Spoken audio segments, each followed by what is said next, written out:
Hi, Abram.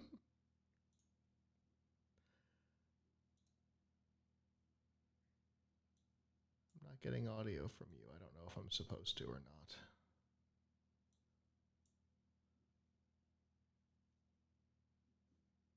Did you go away? Oh, you did.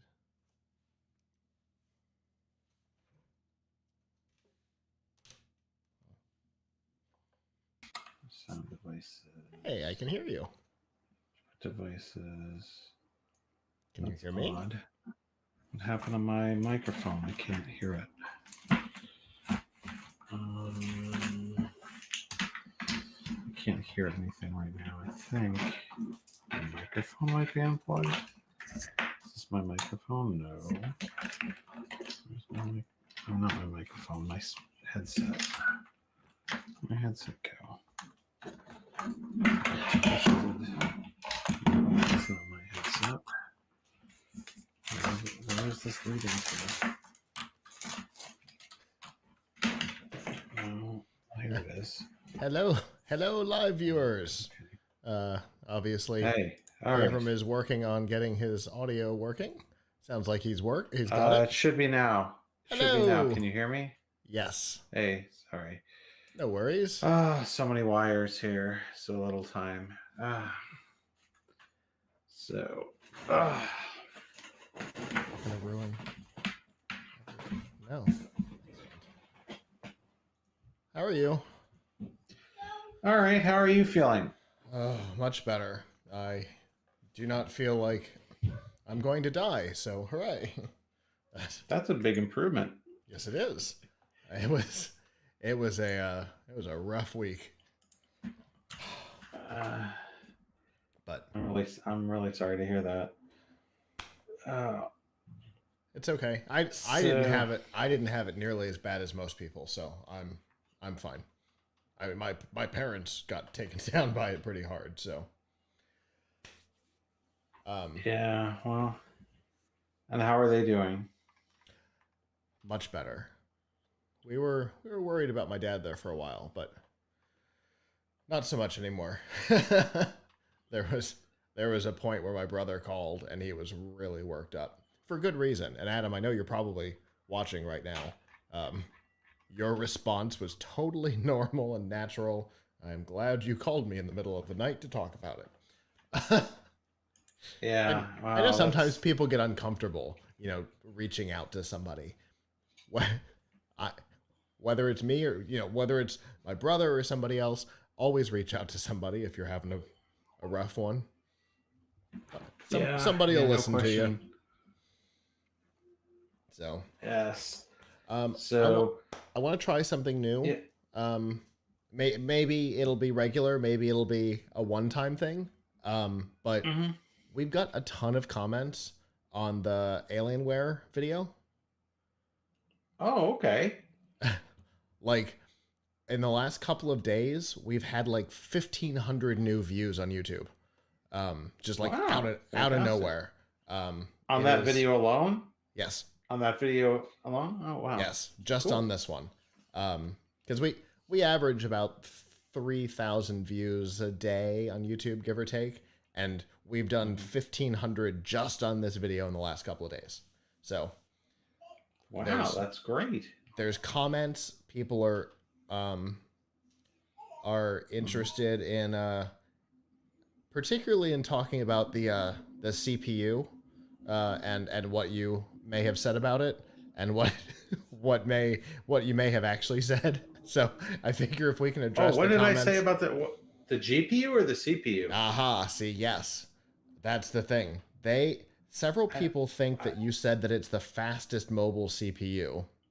And I think what you said was it was the fastest mobile GPU and the fastest mobile CPU you have tested, which is very different. Correct. That yes, but you know what? It's quite possible it is the fastest, depending on how you want to rank it, since it's a current generation Core i9. Right. And that was what I was thinking, is we could address some of these comments in the top of the show. Sure. Sure, I'm happy to address the comments. But let's talk for a second before we get officially started about Yeah. what you think would be good to do Pilch for the point. Pilch point. Have you got Yes. ideas? I have a couple. So so we have a couple stories about crypto mining. Okay. The Because best. that's become popular again.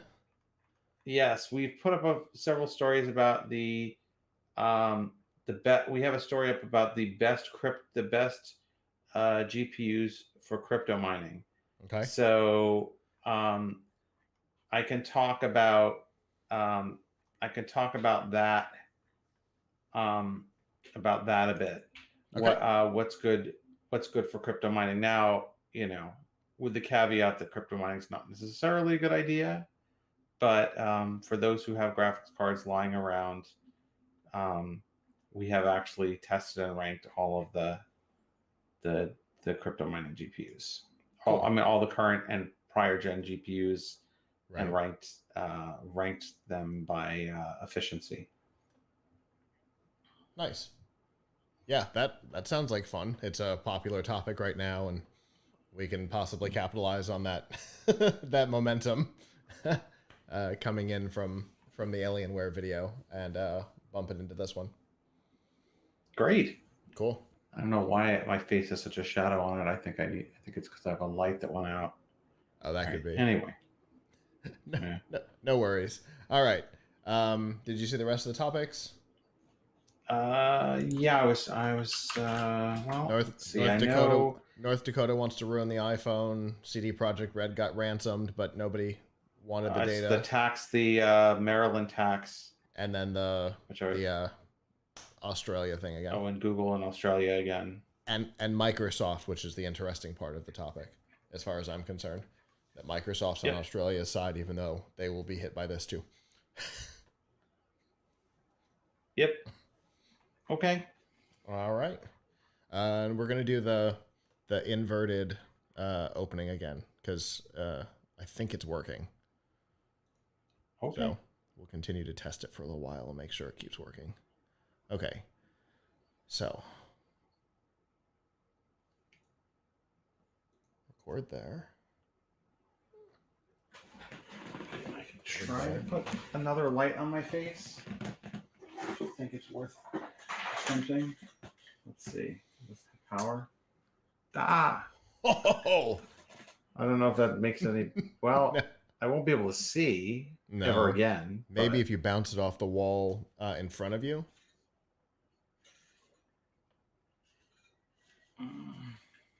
Like, is that helping even a little bit? You've got a lens flare now.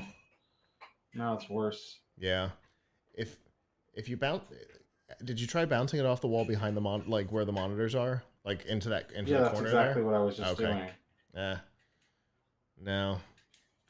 You occasionally hit on something that looks like it's going to work, and then the lens flare comes back. So. Yeah. All right. Well, I gotta mess with it. All right. Well, I was hopeful. Maybe I'll try changing the bulb, my ceiling bulb here, and if that doesn't work, next time I'll have these because I have these for photography lights that I use for photographing stuff sometimes. So I can gotcha. Get them set up. I know the big. They look almost fluffy. No, they're like these newer. They're literally called newer lights. Yeah, they're LED things, and you can turn them up and down. I got two of them aimed at me. Oh, you have those two. Yeah, that's the only light in the studio now since I took the old ones down. Yeah. Anyway, all right, all right. For those of you who are joining us live, thank you. We're going to get started here in just a second. I think everything is running. And so, here we go. This week, North Dakota wants to ruin the iPhone, Maryland is taxing advertisements, and Australia still wants a piece of Google. It's Sunday, February 14th, 2021, and this is episode 587 of F5 Live, refreshing technology.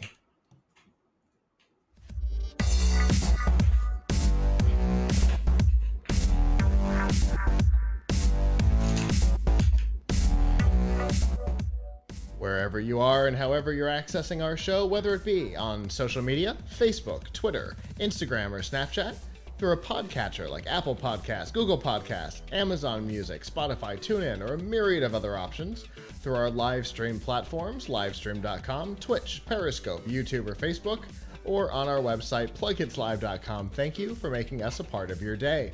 There are two ways that you can do that. The first is you can join us live Sunday nights at 9 p.m. Eastern by going to f5live.tv/join us.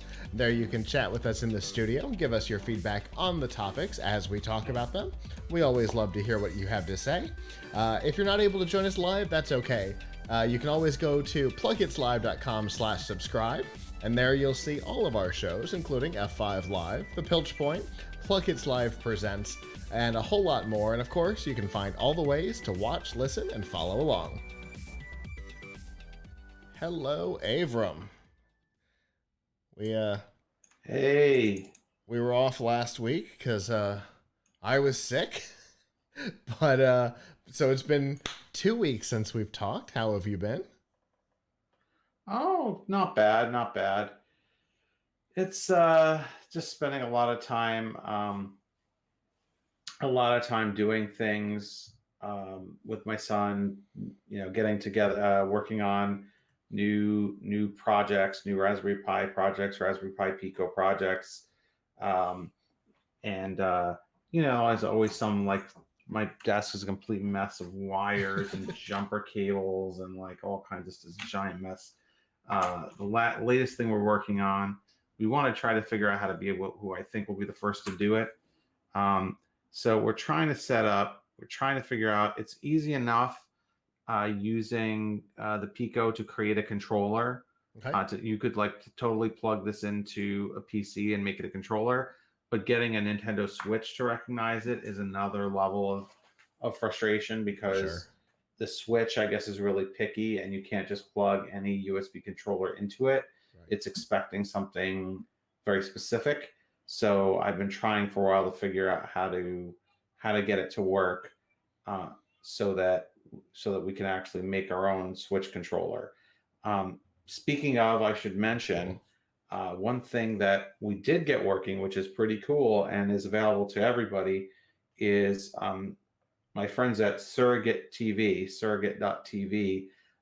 They have a really neat thing going where you can, if you have a Raspberry Pi and you get a little board called an Adafruit Trinket M0, you can connect that to your Switch, use software, which they have instructions on their site how to use, and then your Switch can be controlled over the internet. And you also have to have a capture card. But you can make your Switch. Now, I don't know I have to be real honest, I don't know if Nintendo would look kindly upon this. Right. So I just, tried it for myself. But they have a setup where it's not just for Nintendo. Their platform also works for you can set up a robot and have people drive it around. Okay. But one thing that you can do is you can literally set up a Nintendo Switch, and they have done it so that you can have a game going and people can come and each person can play for 1 minute or something like that. Okay. And control it using over the internet. Okay. When that Twitch plays Pokemon thing came about, Nintendo didn't try and put a stop to that, and that was controlling a Nintendo console over the internet. So I don't know that they'd necessarily be too worried about it, but yeah, I can understand why there'd be some concerns over Nintendo's response. They've been unpredictable as of late. Yes, but what's neat is from a technological point of view, which is what interested me, is you were able to emulate a controller, over the internet. You're able to completely remote control the Switch. So what I'm trying to do is figure out how to do that locally and do it with a Raspberry Pi Pico. And see what, and essentially try and figure out what is reported to to the Switch under a normal circumstance to determine what a valid controller looks like. Yeah, Makes sense. it's complicated. There's like I'm learning all about USB HID descriptions. Uh-huh. So we'll figure. Yeah. That is a that is a whole special beast you're getting yourself into. Um, so we're going to try something new tonight here at the top of the show. We're going to reply to some of the comments from a previous show because you guys have some questions about the last episode of the Pilch Point, and I thought that our viewers on both shows might be interested in hearing what's going on here. The most common question, Abram, is around your commentary on the CPU. Several people have heard you say that it's the fastest mobile CPU. Now, before the show, you and I talked about what that may or may not mean, or what you may or may not have actually said.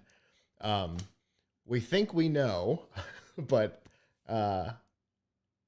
can you? There's like 4 or 5 people who have all made comments on this. Do you remember exactly what we were talking about? Yeah, so the Okay. Alienware M17 are Good. I was going to say, we didn't mention what the last episode was, so I'm glad you did.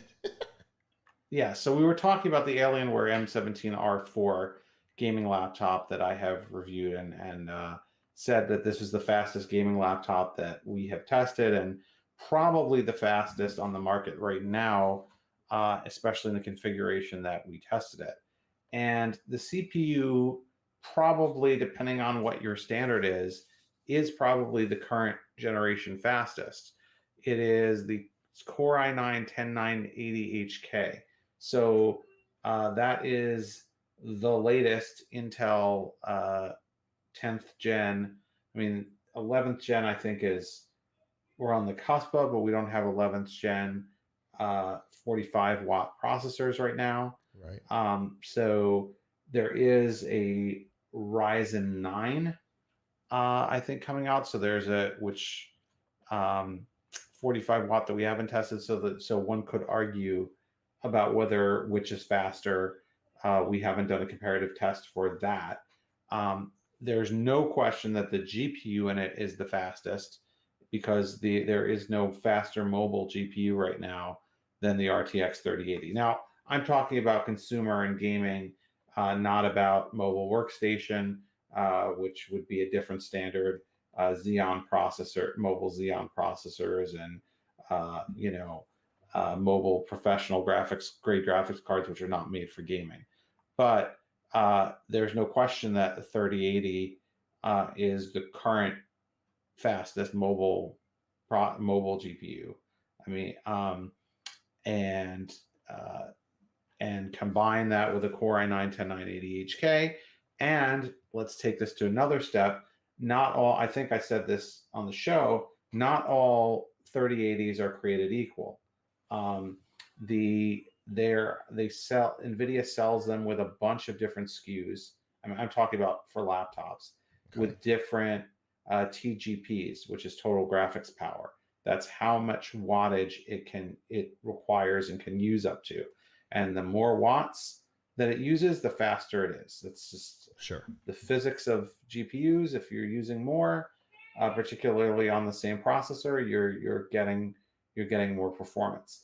So it has a 165 watt TGP, which according to my sources is the fastest. NVIDIA has actually only set up to, I think, 150 or 150 and above. So this is the fastest. This is the fastest. This is the fast, and we saw compared to other competitors that we compared it to who were also using RTX 3080 mobile cards, this was sometimes as much as 20% higher frame rates. So with another laptop with the same GPU, possibly with a Core i7 instead of a Core i9, so not 100% apples to apples, although a lot of most of that frame rate is almost always due to the GPU, not the CPU. So, in short, it is definitely the fastest mobile processor around, and very likely the fastest mobile CPU, definitely the fastest mobile GPU uh, around. We have not compared it to the latest mobile Ryzen 9, which I don't think there's many systems that have, or that have with a 3080 in them.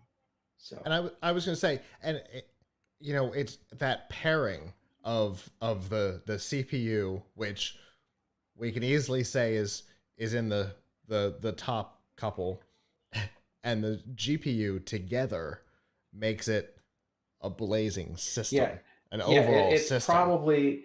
I mean, it probably cannot. You probably will not, with the current generation of parts, see a faster gaming laptop than this, unless somebody uses desktop parts.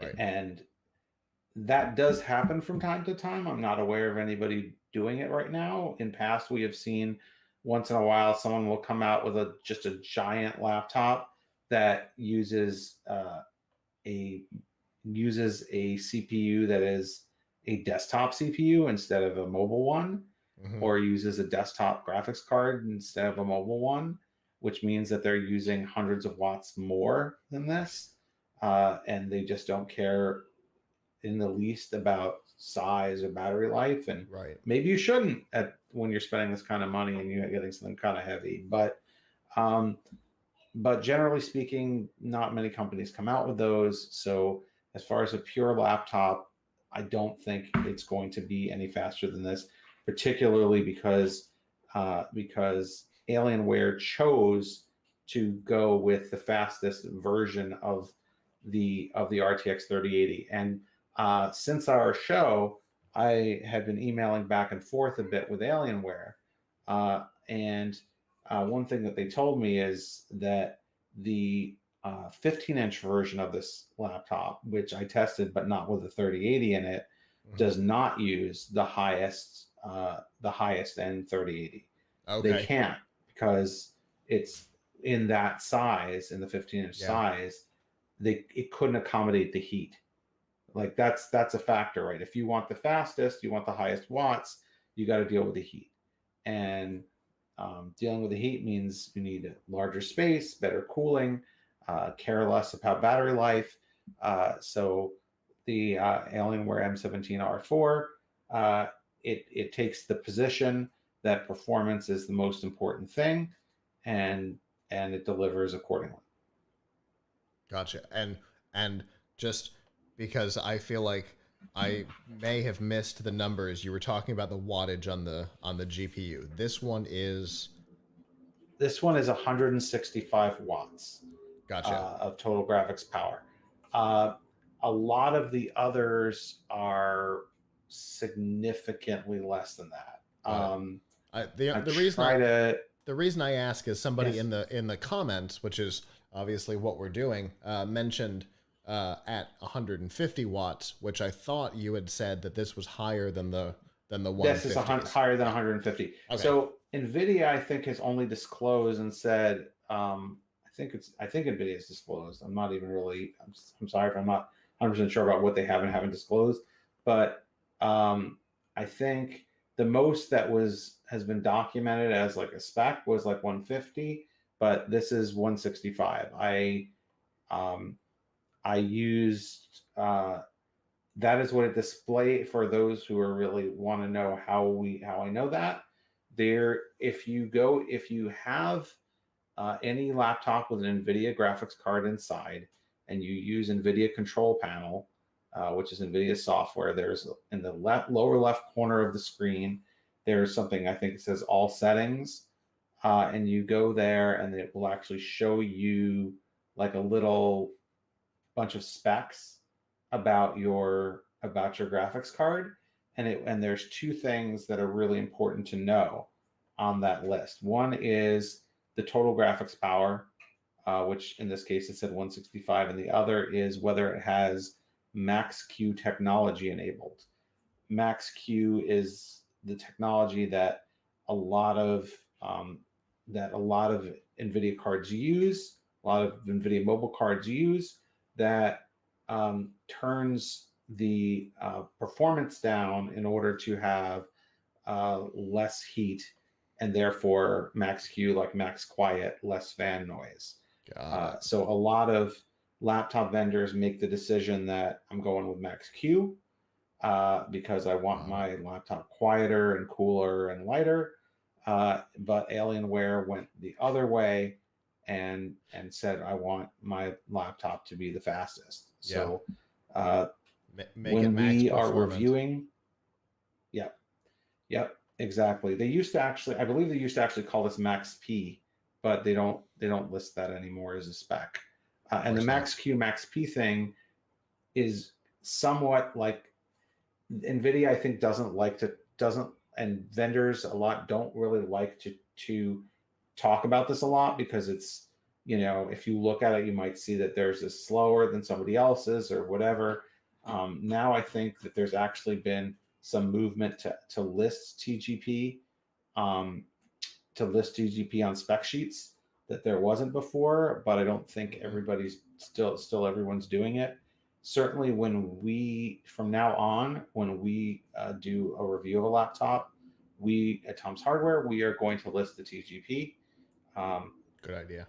So, because that's something you got to keep in mind, because I think the biggest message you can take away from this is, just because it says it has a 3080 inside, or even a 3070 inside, or some other card inside, does not mean that they're all that one laptop and another laptop that have the same card are going to deliver the same exact performance, because you have to know a good clue as to how much wattage they are, what their total graphics power is. Makes sense. Another question from Stephen K is, how is the battery life when not gaming?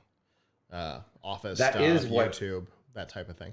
That's when we measured the battery life. That's what I thought. And that was just over 2 hours. So, battery life when gaming, I mean, would be, we don't like list it. We had, I think, a standardized test we ran that's a little over an hour, but you can't really game on battery anyway. So battery life was 2 hours and 5 minutes on our standard test, which is just surfing the web. So in other words, pretty poor battery life. Gaming, forget it. But the other thing to keep in mind is, most folks don't even bother gaming on battery because they can't get the full performance. Right. Because without the power plugged in, the system, any laptop, will kind of go into a lower power state, even if you turn everything up in the battery settings. And so you won't get very good gaming performance, because it literally can't supply from the battery. It can't supply, I think, enough continuous wattage or voltage or whatever, enough continuous power to give you the level that you can from the plug. Makes sense. There's one comment that is aimed directly at us. They don't like your music. Which is what? Right. What? One of our favorite parts. I can't. No, I can't. I'm sorry. You don't like the music. They must be young. It's definitely next time we'll try to use, Never Gonna Give You Up as the music. Cool. Oh, that would be pretty funny. And then we got a comment that says that we are an underrated channel, which I appreciate. Thank you. Definitely true. We agree. Anyway, thank you guys for the comments, and keep them coming. If you're watching live, comment. We can see the comments during the show. We can try and address comments during the topic if we can. If not, we will try and get back to you next week if we have topics to get back to. But speaking of topics to get to, we've got a lot of news to cover, so let's get to it.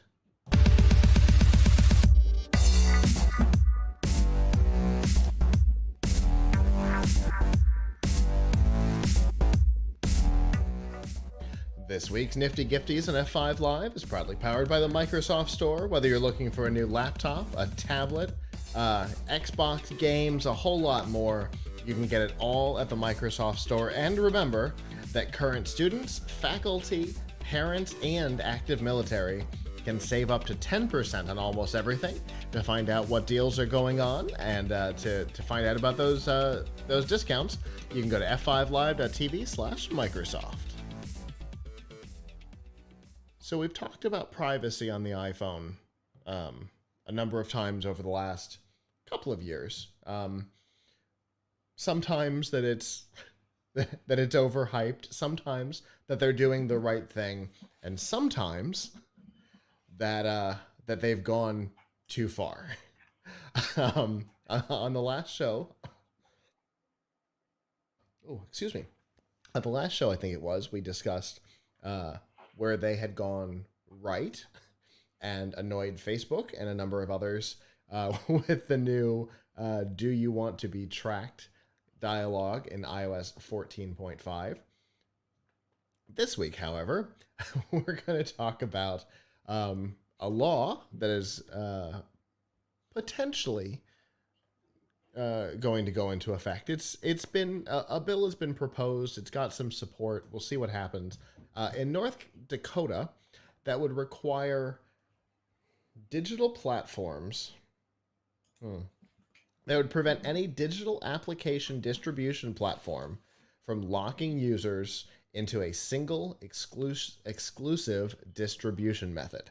Now, if you've used an Apple product, particularly a mobile product, you know that is the business model, whether it be iPhone, iPad, Apple Watch, Apple TV. That's the business model. You can only get stuff from the App Store. But they're not the only ones. There are other platforms out there that do the same thing, sometimes for the same reason, sometimes not. Roku is a great example. But this is really focused around Apple. Essentially, what North Dakota wants to do is prevent Apple from preventing you from installing apps, including other app stores. Now, they exist on Android. We've talked about that. Samsung's got the Galaxy Store and Google Play on their devices. There are alternate app stores. There are alternate app stores for iOS too. In fact, we talked about it a couple weeks ago. There was an app store available for the iPhone before the App Store. But obviously, Apple is fighting this because this is where they live, right? Is in the App Store, and in particular that 30% cut of all sales. So they are claiming, and in particular their chief privateness engineer, which isn't a word, Eric, too many letters, said that the bill would, quote, destroy iPhone as you know it. Which is true, and I think kind of what the bill's going for, right, Abram? Yeah, so here's what I wonder about this. North Dakota. Mm-hmm. North Dakota, last I checked, has 760,000 people living in it. So that's one of 50 states. It's one of the least populous states in the United States. It's not the least. I think that's Wyoming, but North Dakota is close. It's less than 1 million people. Yeah. So there's less people in that state than there are in Pinellas County. Yeah, it's so it's interesting that of all the states that could take up this cause, it's North Dakota. Now, on the other hand, I suppose North Dakota also doesn't have any Apple campuses in it or anything, so I guess they're probably not worried about offending Apple. Maybe there are an Apple campuses there, I don't know, but it sounds like maybe not. There may not even be an Apple store, to be perfectly honest. Yeah. So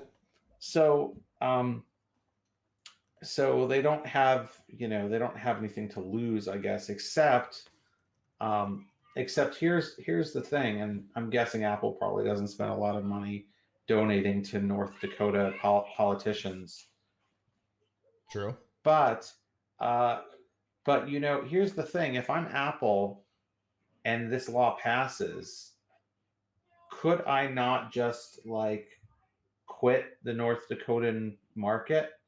Like, it's probably not worth Apple's while to even like that would be extremely bizarre though. Like, I'm sorry you can't use your iPhone in this state, and I'm not even sure what that means. Like, what that Right. would mean. Like, what would that mean? Like, when you cross, is it geo? Would it be geo tracked, or would it be just we don't sell it to anybody in North Dakota, but if you buy elsewhere and you go into North Dakota, then nobody's the wiser.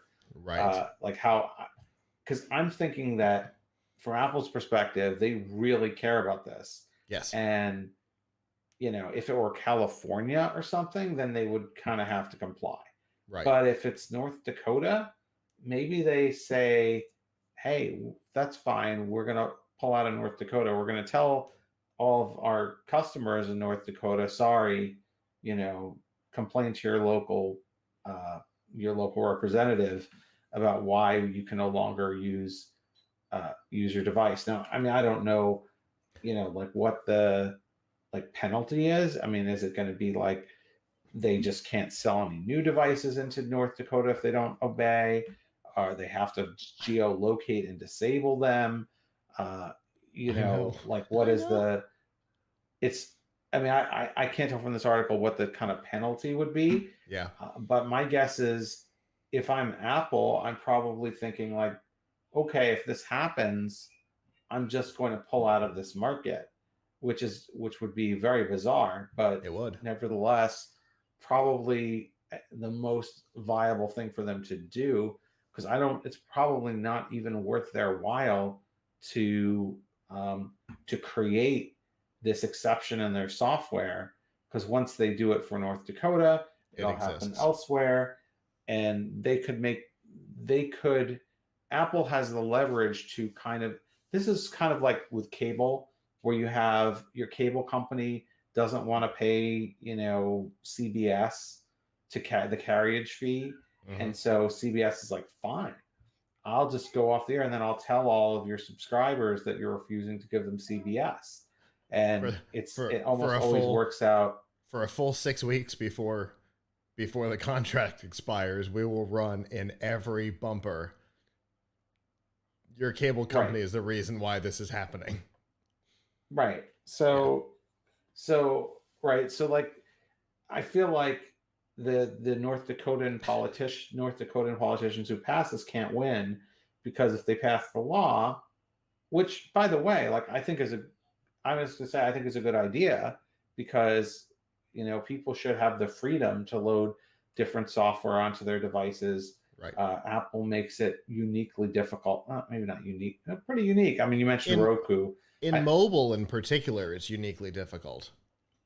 I can't think of. I mean, I don't know of too many things that aren't on Roku that I would want to sideload, and it's like it's. I've never thought about that before, to be honest. Well, But with Apple, a great conversation there was around HBO Max and the fact that HBO and Roku were in a battle over royalties to be on the platform, and that's why it took so long for HBO Max to come to Roku, is they were actually battling over royalties because you can only load things through the Roku store.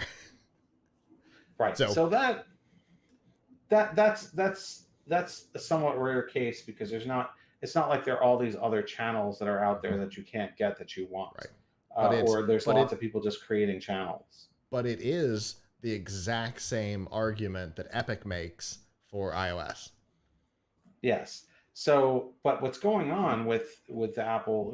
We've been talking about this for years. But what's going on with Apple's walled garden is they make it very difficult for people to get into the store. You have to pay them a cut if you're making any money off of your app. So it and if you think about it, uh, just imagine if that were the case when the PC launched. I Right. mean, that we're all we're all living in a world where, when the PC launched, there was no such concept of an app store. So the original PC and Mac, you could always, even though today there are stores like the Microsoft Store and the Apple Store, you can still download Right. an application from anywhere and install it on your Mac or install it on your PC or install on your Linux computer. Right. And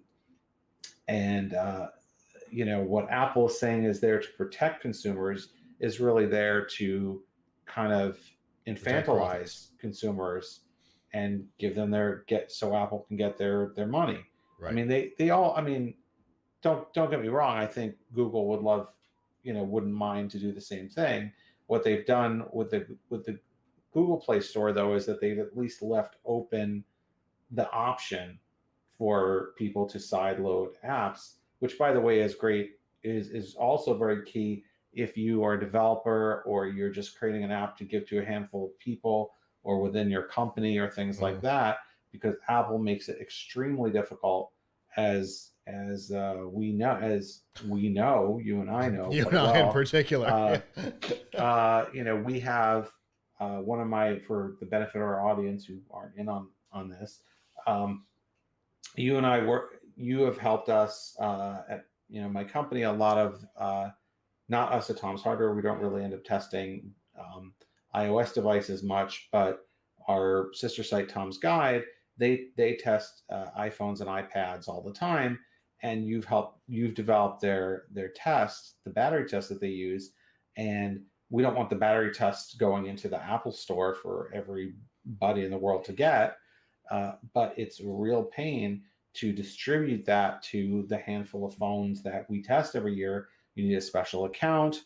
It's a real pain. Whereas if you have an Android device, you just give someone the APK file, they copy it onto their phone, drag and drop, and they can install it. Yeah. So I think North Dakota's heart is in the right place. I think that they're going to have a hard time actually influencing winning this fight because Apple has all the leverage. Right. And on this topic in particular can be incredibly petty. Yes. I mean, I can listen, if they were willing to kick Epic out, what strange as it would be to not operate in one of 50 states, I can completely see Apple doing something where they pull out of North Dakota. Doing a Google News Spain, which ties us into the end of the show where we will talk about a follow-up on that topic. But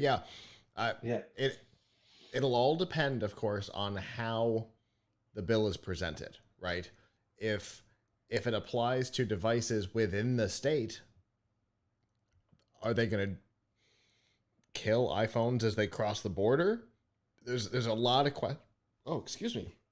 hiccups all of a sudden. It's going to come down to the exact wording on this bill and how creative Apple's lawyers can get when this inevitably goes to court.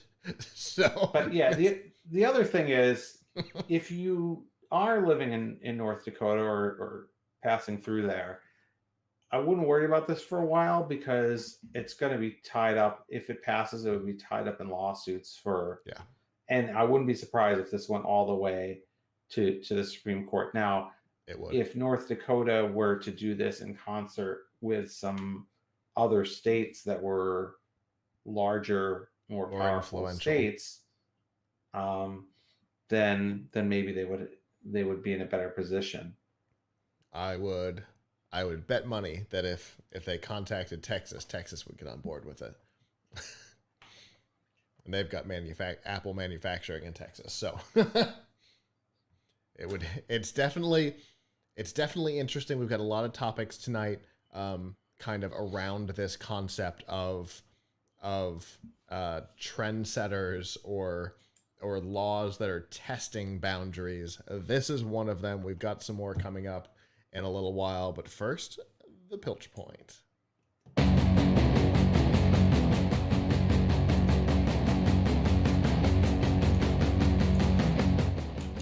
This week's Pilch Point with Avram Pilch is proudly powered by PureVPN. The best way to protect your privacy online is with PureVPN. You can hide your online activities, say goodbye to regional restrictions, and improve your streaming quality. Plus, it's available for almost all of your devices, and you can get a special price right now by going to pilchpoint.live/purevpn.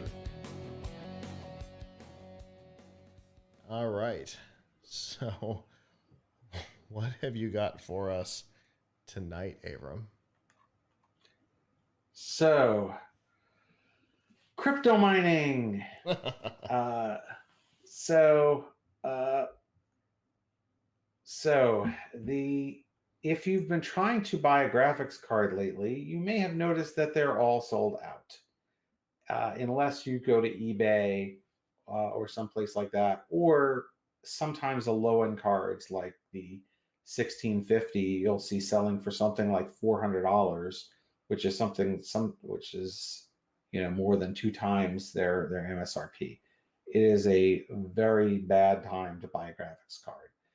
One of the reasons why it's a very bad time to buy a graphics card is that people are not only snapping them up for gaming, because there's been a huge, there's been a lot of shortages, and everybody wants the new NVIDIA RTX 3000 series and the new AMD Radeon 6000 series, and both of those have been nearly impossible to get. But so have older cards. It's really, really difficult, and a lot of people are using them for crypto mining. They're using, all of a sudden, where mining had kind of fallen out of favor at least among PC users, because Bitcoin, the most well-known currency, people stop mining with PCs and they mine now with ASICs, systems that are made specifically. They don't use consumer graphics cards that are made specifically to mine, and people buy those, and those work so much better than PCs. Nobody uses PC for it anymore. However, Ethereum, another currency, is still mined with PCs, and Ethereum has been going up. And so people want to mine Ethereum, and there are people who are buying laptops, setting them up in like laptop farms, taking the casing off so they can cool them better, and running a business that way, to try to. One of my favorite photos that I saw this week online was the little tent city of laptops that had the bodies pulled apart, but they're all like little teepees all around on the ground because they're all doing crypto mining. pretty funny photo. Yeah, it's crazy. There's China there. I think, yes, you're looking at. I think that we have an article on Tom's Hardware about this. That they have, like, basically crypto mining farms in China, um, and they've just set up a whole bunch of laptops. I think the reason they're using laptops is just that it's hard to get the desktops. It's hard to get the desktop cards. So this is one way of getting their hands on the one way of getting their hands on something that can mine, even though laptops are not the best for mining by any stretch. Nevertheless, for those who mining it, a lot of people are spending a lot of money, and frankly, it's not a good get rich quick scheme. If you haven't been mining already, there's a good chance that trying to get into it, you're going to lose money, because even though everything's going up now with Ethereum, uh, it's going to take a long time for you to recoup your investment, because not only do you have to spend a lot of money on the hardware that you need to mine, but ongoing you're going to have to spend money on electricity, because unless you have some type of solar home or something where you're not really paying much, if anything, for electricity, the cost of, you got to figure that in to your cost. So just getting the fastest or most powerful card is not actually the best mining solution, because if it's using a lot more electricity than the number of hashes that it can process, you're not doing well. So our graphics editor, Jared Walton, went through and tested about 2 dozen graphics cards to see which gives you the best mining performance for the money. Um, and and he looked at how much power they're using, how much money you make per day at the current value of Ethereum. And this is, of course, and he looked at the price going by the current eBay price. So, granted that the prices are out of control, this is what the current out of control prices are. So, this is an accurate picture, at least as of the other day, as of a day or two ago. So, you might be surprised to hear that the most efficient mining card is the best for your in other words, the least amount of days to break even your investment on it is the old, this is what, 3-4 year old GTX 1060. The NVIDIA GTX 1060 right now goes for about $271. Now, if you already own one, then it goes for, and it's sitting around doing nothing, then it goes for zero, and you will be using we figure that the daily profit on that would be about $2.82. So it would take you 96 days to earn that $271. Followed by the Radeon RX 590, which generates about $3.16 a day and would take you 106 days to break even. Again, this is because not only are we talking about cost, but we're talking about wattage. As far as giving all money aside, cards that use really low wattage for relative to what you're going to generate, the RTX 3060 Ti is fantastic in that regard. It uses only 116 watts, and it generates $7.08 a day of profit. The most profitable card per day, but keep in mind that it's using 279 watts, is the RTX 3090 at $12.26 a day. And this is assuming, of course, that it is going all day long. So 24 hours a day, which does not even keep,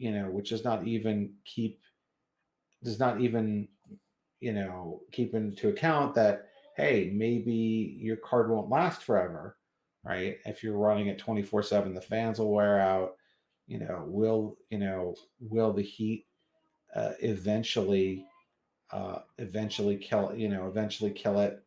Who knows how many years you'll be able to continue using that hardware.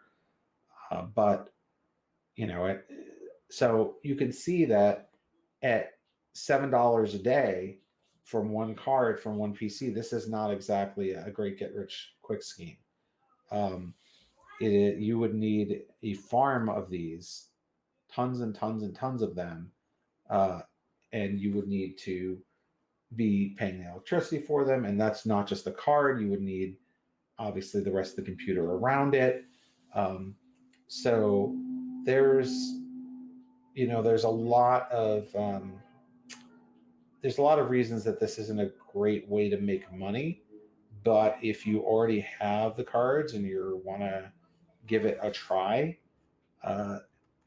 you can check out our article on which ones work best. We're also going to have some information about how one could get started.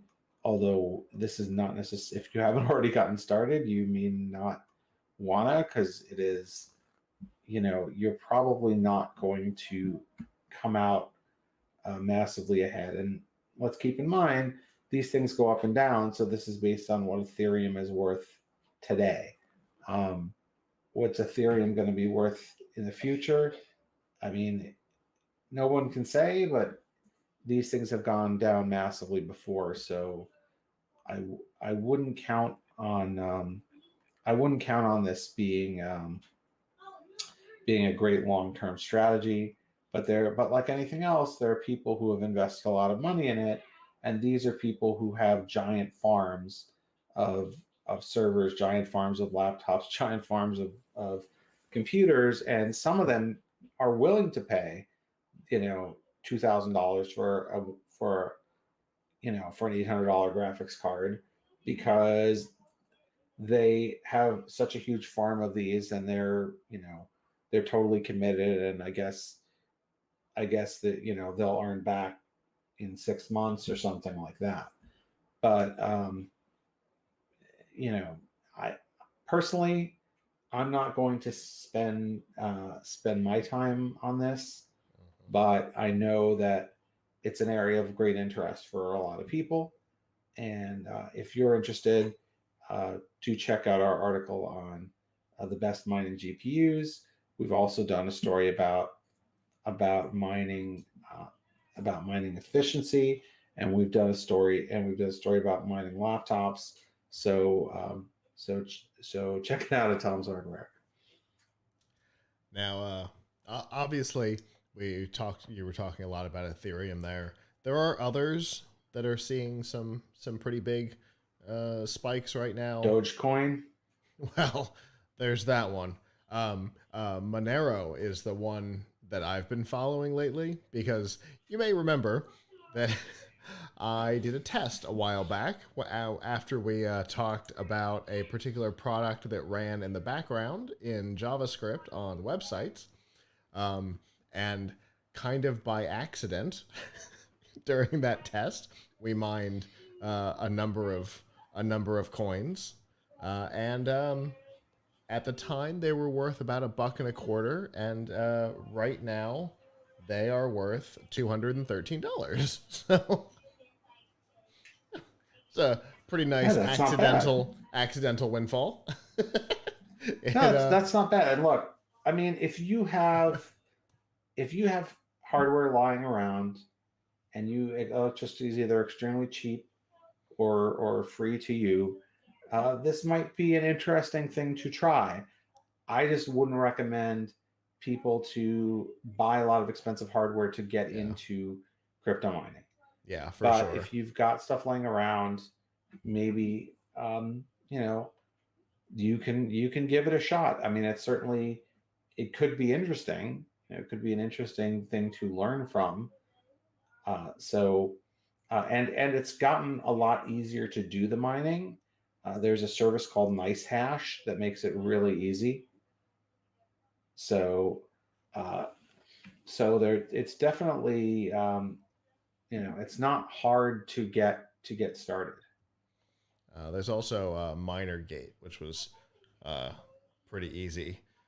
Click, click, click, and you're off and running. So there, like you said, there's ways to do it. I remember when things were really crazy the first time around. Uh, People were looking for every opportunity to find every penny they could in mining, and there were people who discovered that based on the cost of their electricity, they were paying more than like $25 a day for their rigs. They discovered that if they rented a hotel room in Vegas, they could run them in a hotel room for $25 a day, and it was less than the electricity they were paying. So, Did the hotel room eventually catch on to this? Because I could imagine you get away with it for a little while. I would imagine that some policies went into place after it, but yeah, it was definitely a fascinating time. Yeah, for people who have been around the show for a long time, you probably remember that my brother was heavily into it. Um, he had an investor, and they built a whole business around it, and yeah, so fascinating, I mean, fascinating it's also space. just you know, a colossal waste of well, maybe you want to talk about a waste, but it's a colossal use of electricity. Mhm. Yeah, You know, I read some stat on the cost of mining per day, and it was a ridiculous amount of money. It was more than like the GDP of France or something like that. It was absolutely ridiculous, but whatever. It's not not my space to get into. It's it's a thing that I'm interested in because of the other side of it, which is the blockchain side. But yeah, cryptocurrency has never been my place. But like you said, a lot of people are interested in it, and I appreciate you bringing us the details. Yes, we also have an article on how to mine with your Raspberry Pi, which you can do. It may take you several years or something to mine a coin, but you can do it. You can attempt it. That's So, that's pretty funny. Well, to each their own, right? yeah. Well, Abram, thank you, and I look forward to what we talk about next time.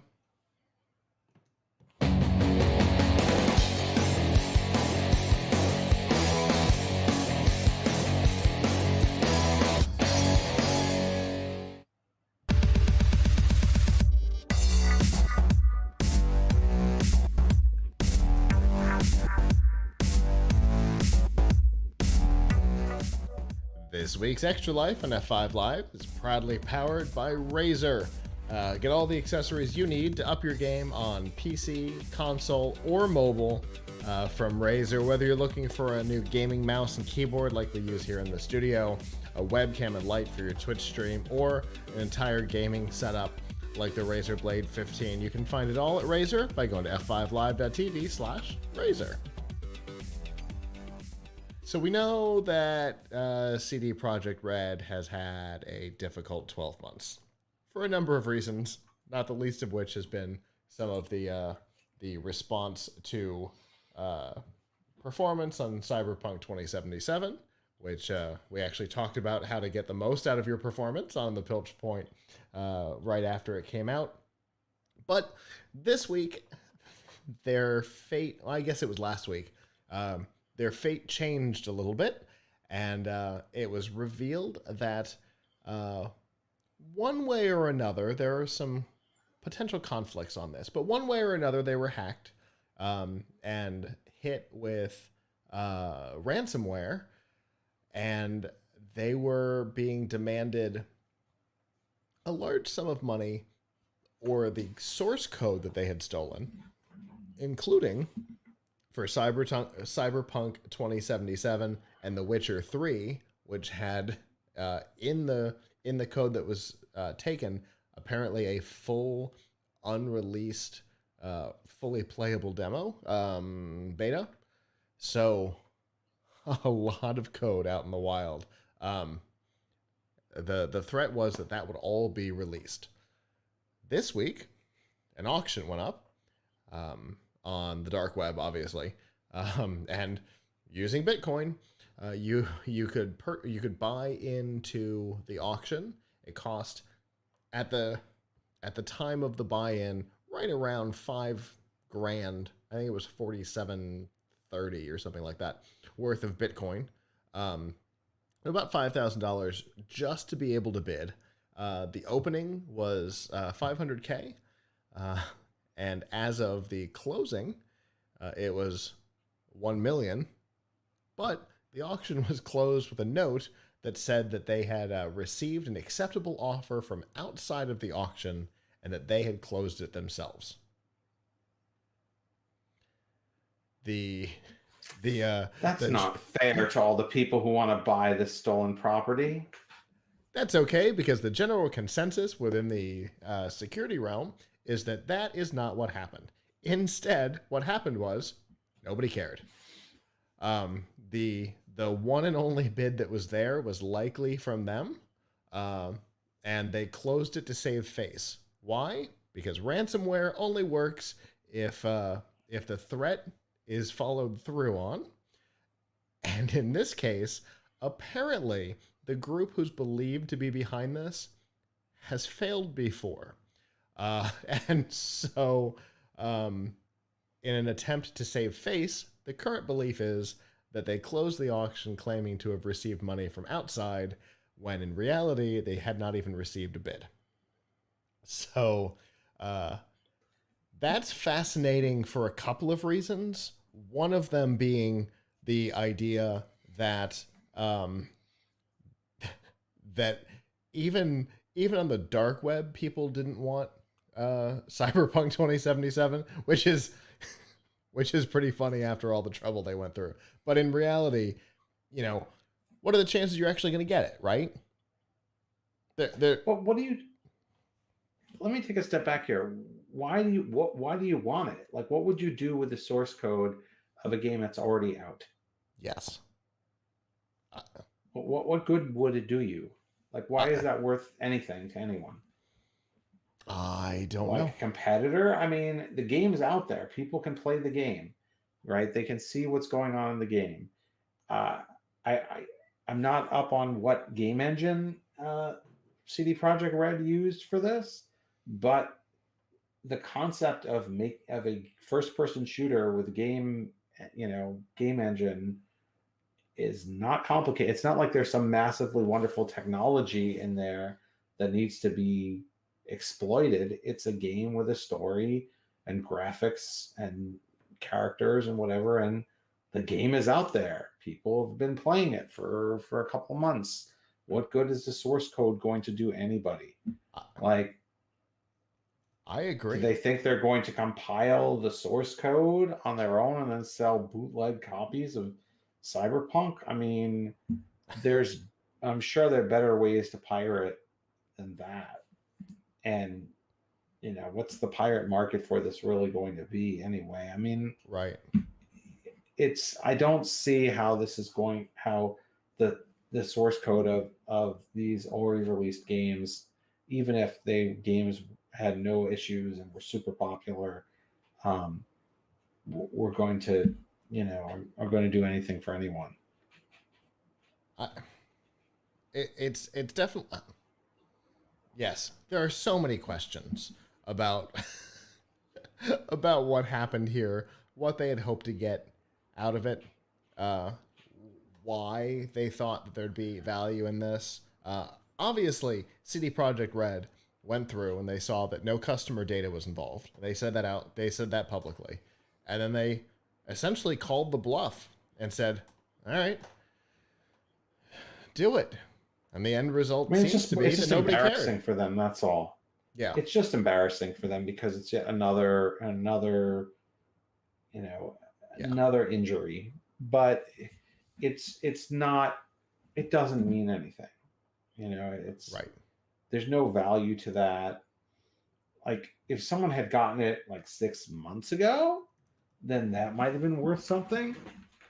But now that the game has been out, yeah, someone should buy it and use it to fix the bugs. I mean, what? I mean, Yeah, what's the point? yeah. That would be. Wouldn't that be extra embarrassing? Yes. If not the developer was able to fix the bugs faster than the developer themselves. Uh, Yeah. I mean, um, while we're talking Cyberpunk, I have to say I played it a little bit. I'm gonna I real think quick. I'm it's gonna let you talk for just a second because I have to go look at something on another computer that's doing something. great. So let's talk about Cyberpunk 2077. The uh, it plays really well on GeForce Now, including GeForce Now in the browser. However, I tested it recently because I was dying to know, could you play it on a Raspberry Pi using the web-based version of GeForce Now? So there's good news and bad news. The good news is the Chromium browser that comes with Raspberry Pi OS can run GeForce Now. It does not try to stop you, does not give you any errors or warnings. It just works.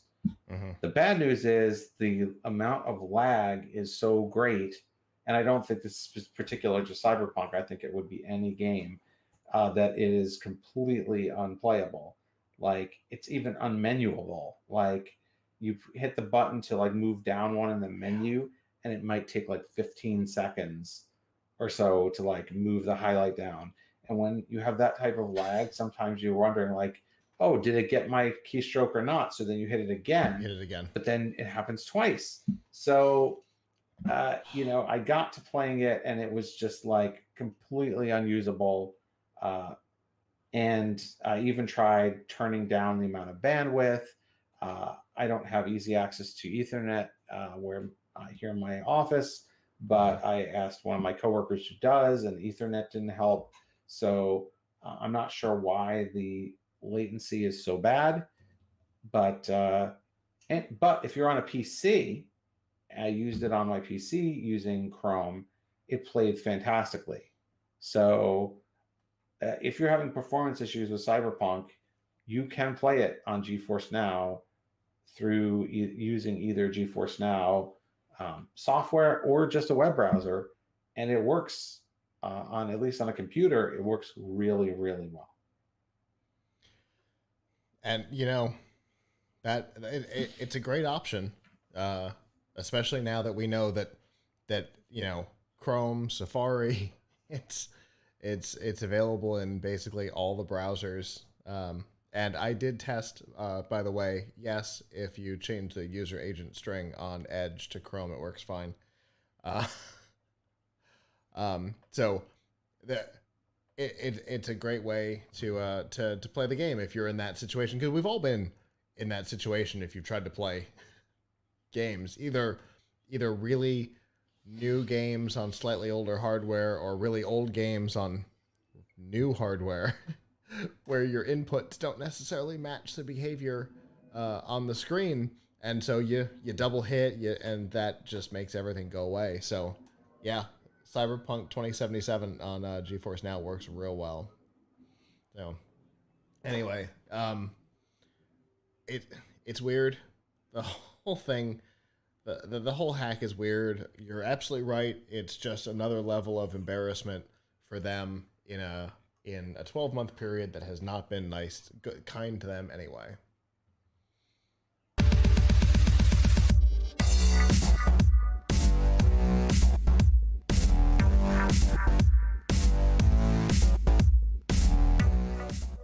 This week's news from the tubes and F5 Live is proudly powered by Riff Tracks. Make fun of movies, or let these guys do it for you. Mike Nelson, Bill Corbett, and Kevin Murphy, the former stars of Mystery Science Theater 3000, are back and doing what they do best, creating commentaries for Hollywood blockbusters and B-movie oddities.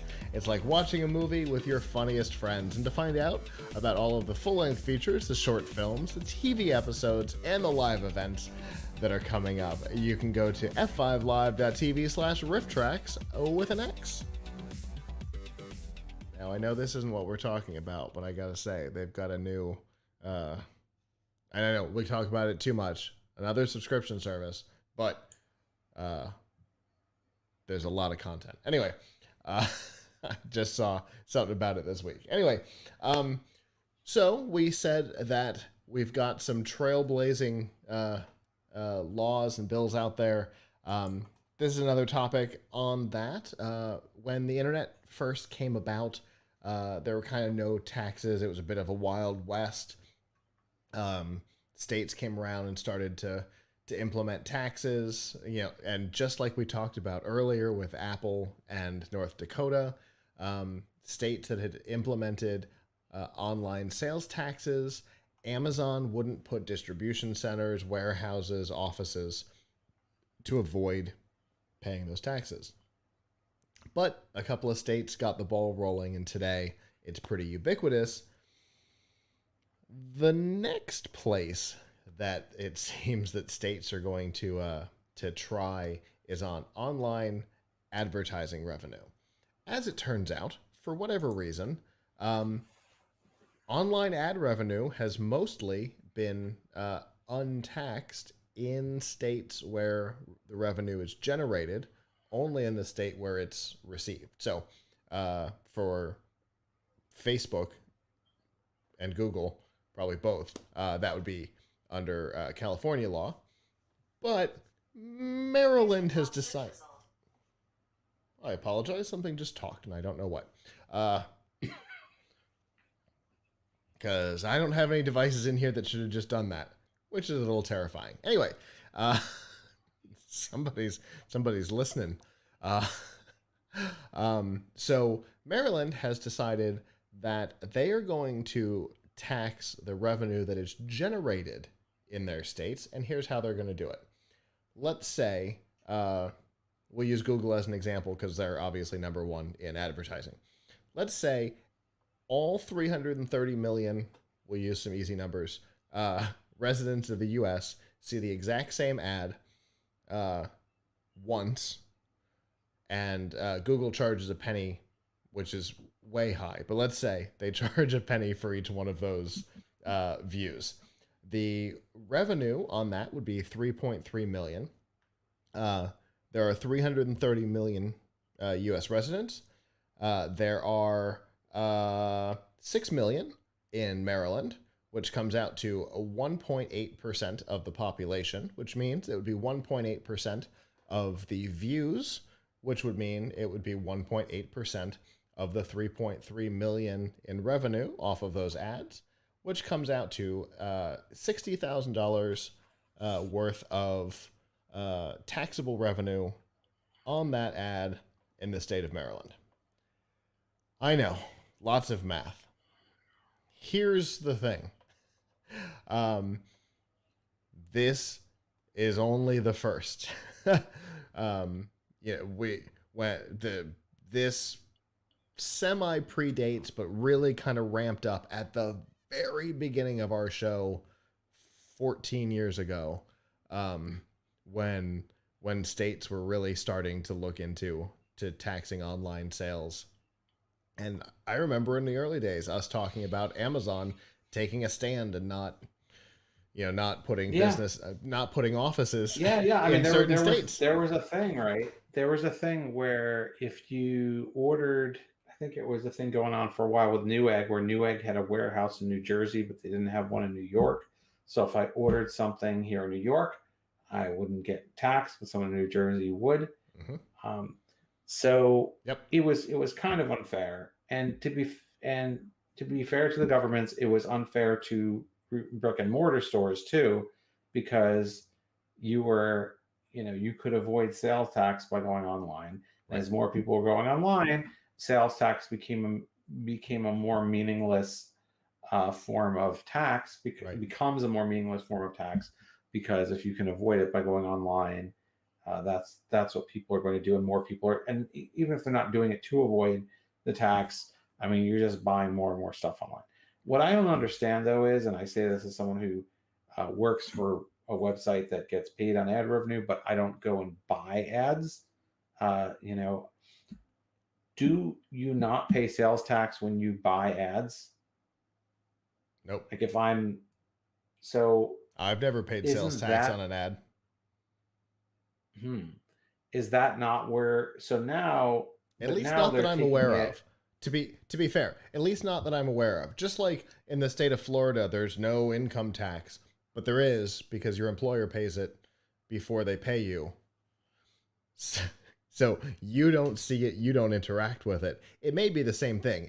This may be the European model where you're told you're paying $5, and little do you know, 7% of that is in a sales tax. You just don't. I don't know, but I've never seen sales tax. I've never seen a tax line. If I pay $5 in ads, I pay $5, not $5.35. Now, on the other hand, Maryland probably wouldn't get much money if it was on the incoming, because how many businesses in Maryland are buying right. online ads compared to how many people in Maryland are seeing online ads from businesses that are outside of Maryland. Right. But it seems odd to me that you're taxing people for who's seeing their ad rather than taxing on because usually we see taxes coming on sort of the exchange of money, right? Like you transactional earn money, taxes. Or you spend money or you earn money and you get taxed. Mm-hmm. Unless, of course, it's a property tax, which is, for me as a homeowner, it's the most frustrating tax, because no matter how much I earn, my property tax is the same. So if my income were to go down, I still would have to pay the same property tax, right. Which, I could maybe would become less affordable to me. But anyway, that's taxes in general. So I guess they're looking for a way to monetize this. What I don't get is, you're saying that they're doing it based on what percentage of the U.S. population Maryland is, but shouldn't they get more In specific data about who in Maryland saw it? Yes. So that was for simple illustration purposes. That was assuming everybody in the country saw one ad one time at the same rate. That's Right. unrealistic. Um, so perhaps there's a company who very specific, a big company, let's say Verizon, very specifically wants to target Maryland, and 40% of all the eyeballs on a particular ad are in Maryland. It's 40% of the revenue is what is the tax is levied against. Yeah, I mean, I think that's going to be hard. I mean, I think that's going to be hard to enforce. It's going to be hard to But I report for guess, sure. hard to. I mean, the reporting on that seems like kind of a nightmare. On the other hand, ads are very to be. I mean, also, I believe that they're really narrowly targeting this towards large companies. So if you, because it says you have to have at least $100 million Mm-hmm. in ad revenue. So if I'm Yeah. setting up a blog or something and I'm selling some ads on it, I'm not affected by this tax. You have to be.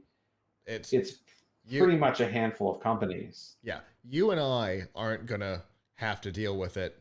Well, maybe someday it would be nice, but based on our ad reads in the show, we're not gonna have to pay a tax on the sales there or on anything that we do for like CES and things like that. I would be nice to have that kind of revenue, but no, it's not gonna affect us. I mean, at least they're not creating a burden on small businesses. They're creating a burden on large businesses that can Facebook and Google that can handle it. Because I guarantee you, Facebook and Google. But I mean, to be fair to Maryland, Facebook and Google probably know how many people from a particular state saw the ad. They ought to know, right? Yeah. I mean, I can get reports on ads I run on Facebook right down to sometimes down to the county. Right. So they know. Now, granted, there's going to be things that go around that because there will be people who use VPN and things like that I assume will cut into that. But yeah, I mean, there's some money for Maryland to be made here. I mean, I do understand that this is definitely going to be passed along to the ad buyer, which is, I think, Google's point, right? That they're not just going to eat that 1.8%. Right. They're just going to raise their rates accordingly. Up to 10%, depending on certain conditions. Yeah. So they're going up to a 10% ad rate, tax rate on that. In my example, on that $60,000, up to 10% of that could be taxable, depending on a whole matrix of crazy. Yeah, you know how taxes work. There's a matrix of crazy rules and whatever. But the top bracket is 10%. You can guarantee Google's going to fall into that 10%. You know what though? This might actually create a little bit more. I mean, one could certainly argue this is unfair to Google, but unfair to Google and Facebook. But causing them to raise their rates 10% might actually make it a little bit easier for smaller companies that are selling ads, because they have the amount of volume that they can charge a lot less because they have so much. They get a lot of that. I mean, in our next segment, I think we're going to talk about how Google and Facebook get money from, use things from publishers to generate their own ad revenue without having to pay for the content. Right. So, those, like, let's say here's an example. Let's say I run a newspaper in Maryland and I'm selling ads on my newspaper's website, right? I almost guarantee you that even the biggest newspaper in Maryland probably doesn't earn anywhere close to $100 million a year in online ad sales, right? So they don't have as much inventory.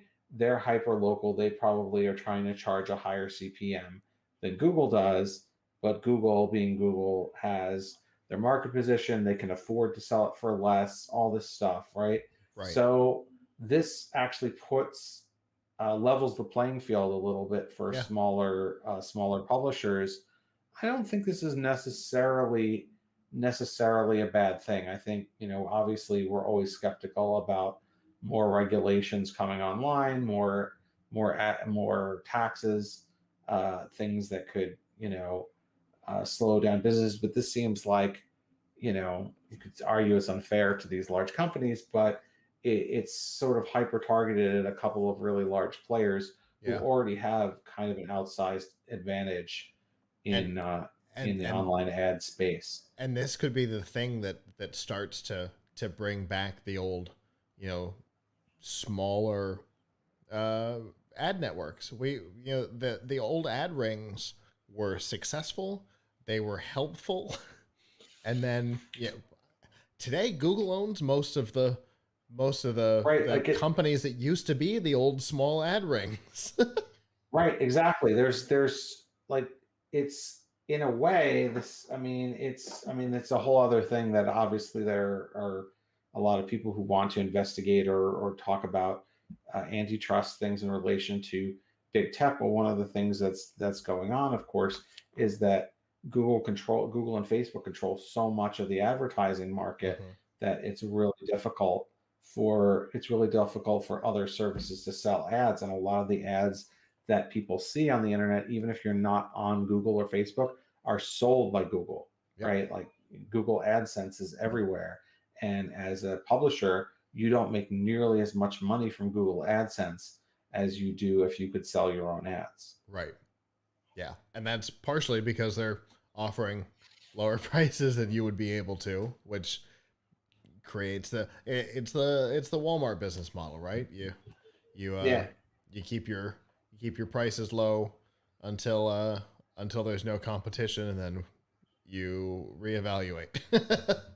Yeah. So and the state senator, uh, office reference for you guys. The state senator that proposed this said right now they don't contribute. These platforms that have grown fast and so enormously should also have to contribute to the civic infrastructure that helped them become so successful.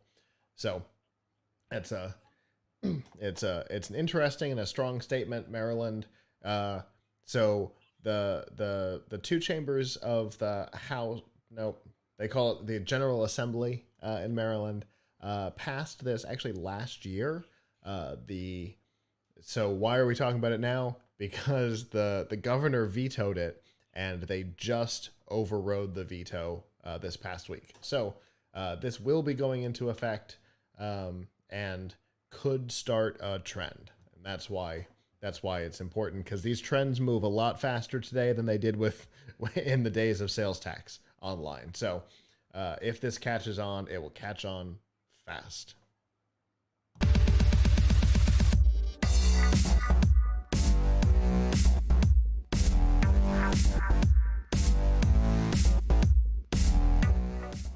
This week's DRM not included on F5 Live is proudly powered by Amazon Prime.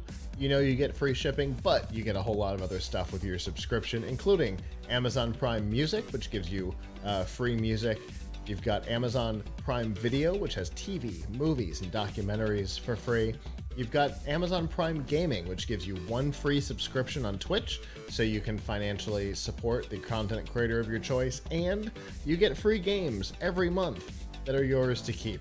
And there's a whole lot more. We've got quick links to these features and more, a 30-day free trial if you're not an existing subscriber, and even a way to give it as a gift, all by going to f5live.tv/prime. So Abram alluded to this just a minute ago. We're going to keep talking about Google and Facebook, this time on the kind of the other side of it. One of the ways that Google and Facebook have made their name is by sharing other people's content. Facebook, in a large part, but Google has gotten into it and gotten into trouble a number of times, sometimes for scraping entire databases, Yelp, uh, and presenting the data as their own. In a number of countries, we've seen some battles, particularly over news. Now, we've talked a lot in past shows. You can go back and hear our commentary on it. There is a weird fine line, particularly with Google, but also with Facebook, on an online publisher's reliance on and hatred of Google uh, and Facebook. Because sometimes they steal your content wholesale and don't drive people to your site, which is where the advertising is, oftentimes sold by Google, which is how you pay your bills. I know, this show's come in weird circles tonight. We talked a couple of weeks ago about a law being proposed in Australia that even Berners-Lee, who created the World Wide Web, has said is a fundamental misunderstanding of the technology. But it's gotten interesting because Australia has some new support. Obviously, Google and Facebook are not happy about this idea that would require them to pay publishers every time they share a link. So if you go onto Facebook and share the Australian Today show's link to some article on Facebook, Facebook has to pay the Australian Today show for that link. It's super complicated, but just know it's a very strange precedent. Like I said, kind of everybody has been in support of Google and Facebook on this until Microsoft got involved, and they took a stance that's a little surprising because they are in support of what Australia is up to, and I have my theories on why.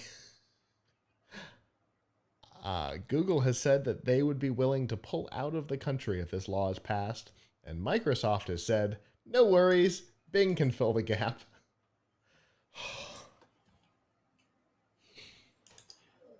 It sounds like an act of desperation on Microsoft's part. Yeah. That they just look, there's a market, it's a whole continent.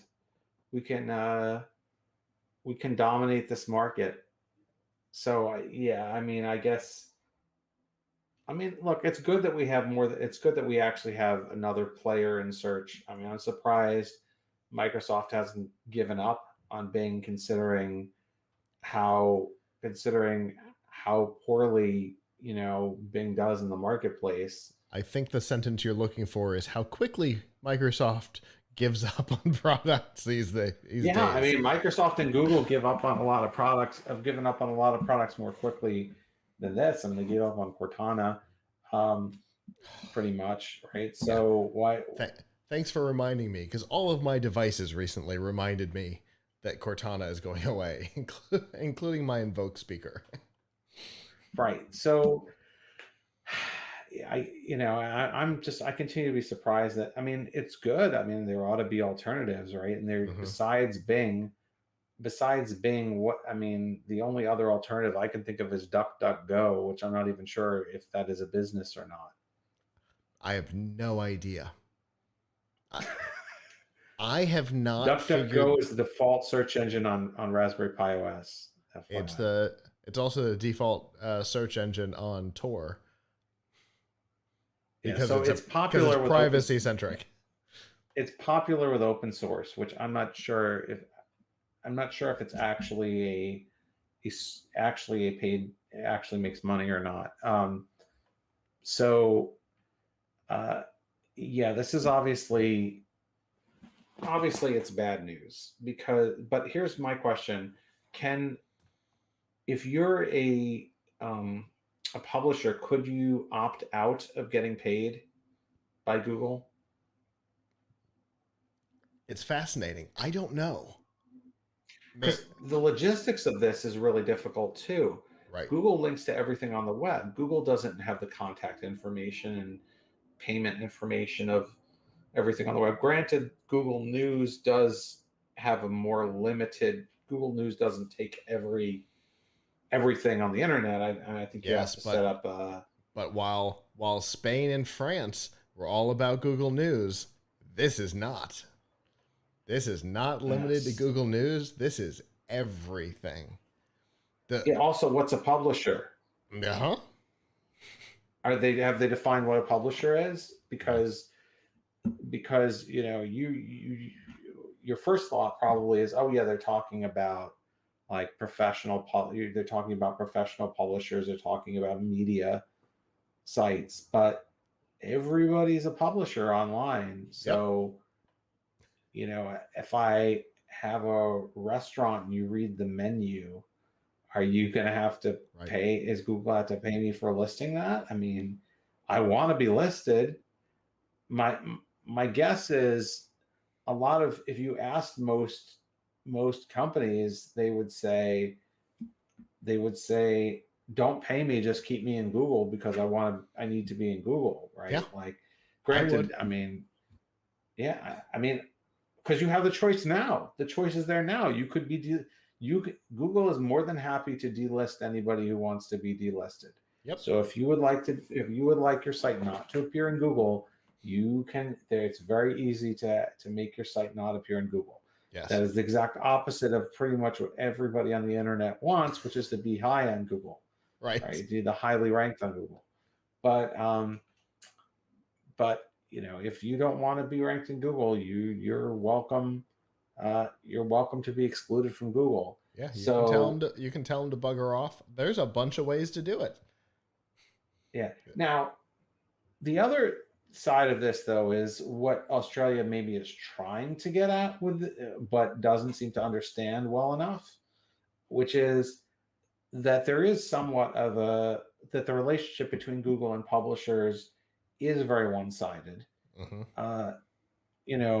Google is making a ton of money on listing things, and it's not just the listings that they're using. Like, if they were more targeted in what they were going after, like, hey, Google, you're not just listing stuff, you also have your Google answer box, for example, which takes content wholesale off of websites and puts it in the search result, effectively often making it not necessary for someone to actually click through to that website.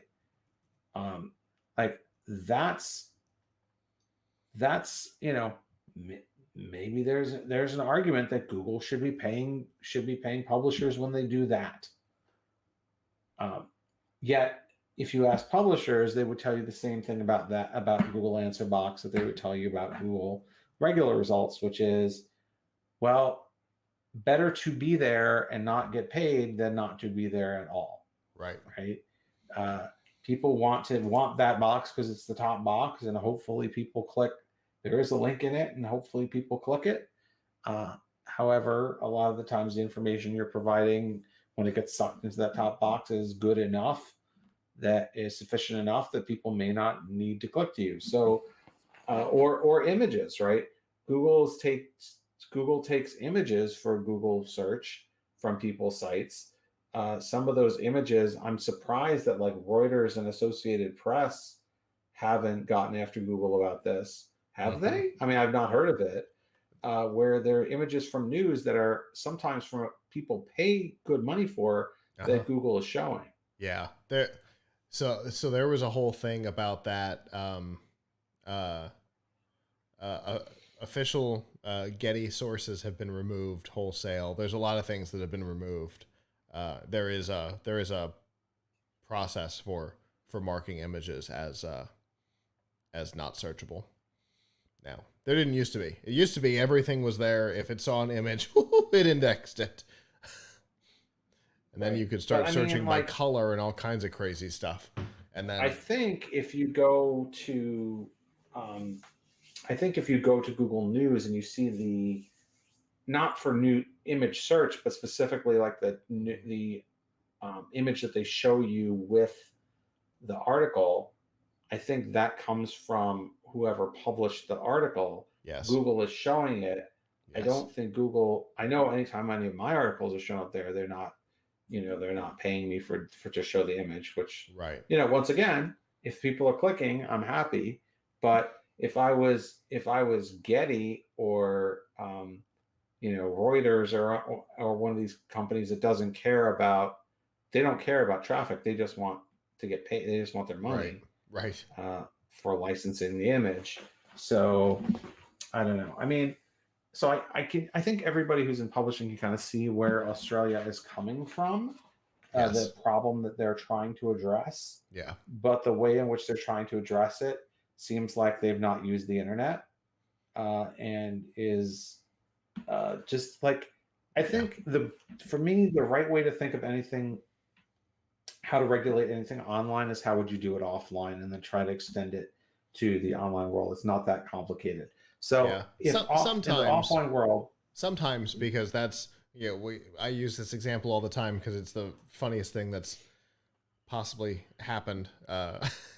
That Netflix wasn't allowed to allow you to share what movie you had just watched because some federal judge had a movie rental place tell the news that he had rented an adult VHS sometime in the 80s. So sometimes basing it on the physical world ends up backfiring a little bit, but it is a good exercise for sure. well, I mean, I can't speak to that case per se, but like in the real world, right? If you were to tell somebody, "Hey, go read this article that I saw," Mm-hmm. and nobody would say, "Oh, pay up." If I tell you, "Hey, I saw this great article in the New York Times today. You should read it." No one would expect me to pay the New York Times for recommending you to go there. Right. If you ask me what's a good place to go get hot dogs, and I tell you go to that hot dog stand, the hot dog stand should pay me, if anything, right? I mean, I'm sending you their way, right? Affiliate program. So, right. So it doesn't, in real life, you would, for telling somebody to do something, to go this is where to go to get information. Mm-hmm. I mean, are you going to start charging librarians for telling people which stack to get the book from? Like, that's the equivalent of what Google does when it's linking. Right. Absolutely. And yes. Okay. So to use the newspaper article example, you say, "Hey, I saw this article about so and so, whatever, about the topic." You use a sentence or two to describe it, and then say, "Go read it." That's what Google does, right? Yeah. Google says, "Here's a sentence or so about it. You should go read it." Now, not always, like you said. There's the answer box and things like that screw that up a little bit. But in general, they say, here's a little bit of information about a thing. You should go read it. Yep. Yeah, and in that respect, they are providing an extremely valuable public service. Yes, absolutely, for sure. So it's definitely, like you said, I can see where they're coming from, but I don't think this is the way to get there. It seems like Berners-Lee said, fundamental misunderstanding of how the web works. So, we don't know if it's going to go forward. It is a proposition at this point. It is not a bill that has been actually even put into up for a vote or anything. It is a proposition. They're looking for input. And other than Microsoft, so far the input has not been positive. And my suspicion is it will stay that way. Well, that is our show. Thank you to those of you who joined us live, including the person who just asked a question, which I will address in just a second. We always appreciate our live viewers, and we always love to get questions, such as, what LED strips do you have behind you? Good question. These are the Monster Smart Illuminescence LED strips. If you're in the US, you can get them at Walmart. You can get them at monsterilluminescence.com, but Walmart's less expensive than buying them direct. So definitely buy them at Walmart if you're in the US. If you're not, you're gonna have to get them on the website. They're super cool. All kinds of capabilities that we have. If you watched our CES coverage, they were all CES colors. It was really fun. Anyway, that's the answer to your question.